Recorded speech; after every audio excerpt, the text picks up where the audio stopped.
Asal-usul kehidupan. 1.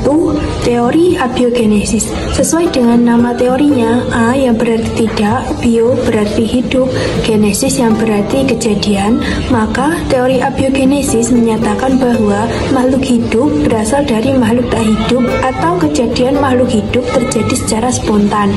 Teori ini dikemukakan oleh Aristoteles. 2. Teori biogenesis.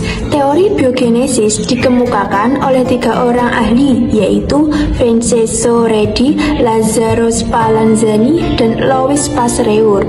Teori yang mereka ajukan muncul sebagai bentuk perlawanan terhadap abiogenesis. Secara harfiah, bio dapat diartikan hidup dan genesis berarti kejadian. Teori ini menyatakan bahwa makhluk hidup berasal dari makhluk hidup sebelumnya. Teori biogenesis.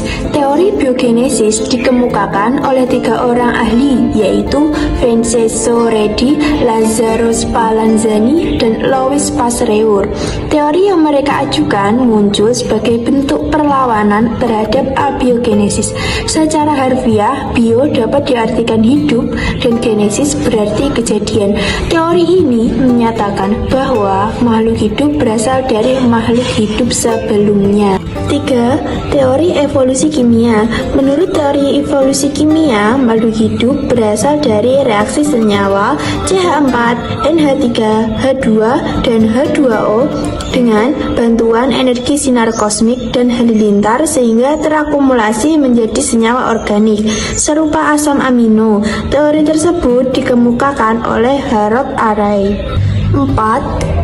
Teori dari prokariotik ke eukariotik. Teori ini menjelaskan bahwa asal-usul sel eukariotik dimulai ketika sel prokariotik purba dimakan oleh sel eukariotik sederhana yang berukuran lebih besar dan berperan sebagai inang.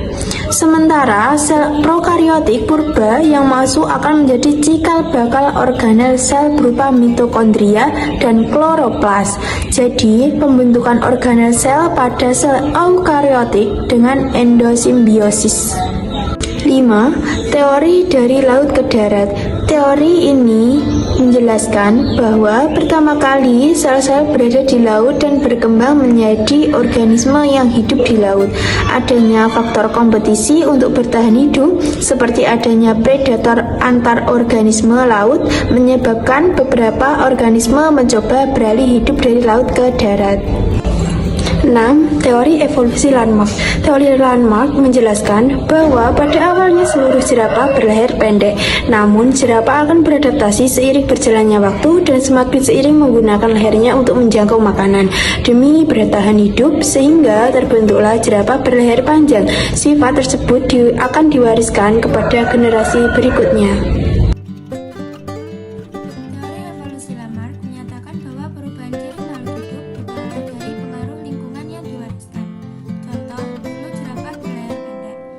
Makanannya di tempat yang tinggi, maka leher jerapah memanjang untuk beradaptasi. Namun, hal ini dipatahkan oleh percobaan Weismann. Weismann mencoba memotong tikus berekor panjang menjadi pendek, namun keturunan tikus tersebut tetap berekor panjang. Hal ini menunjukkan bahwa perubahan yang diperoleh dari lingkungan tidak bisa diwariskan.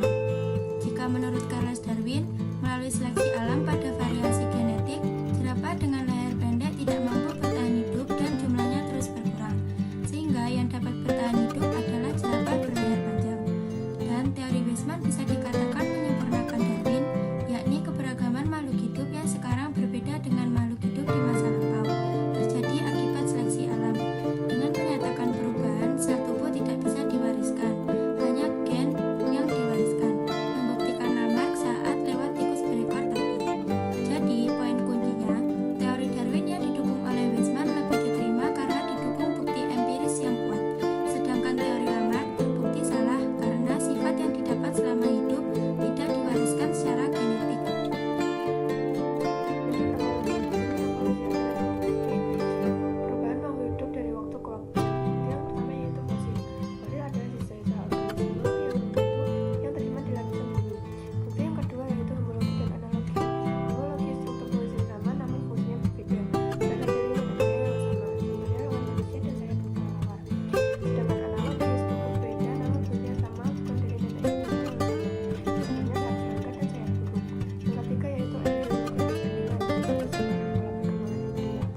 geografi, yaitu penyebaran geografis spesies di bumi yang menunjukkan pola evolusi.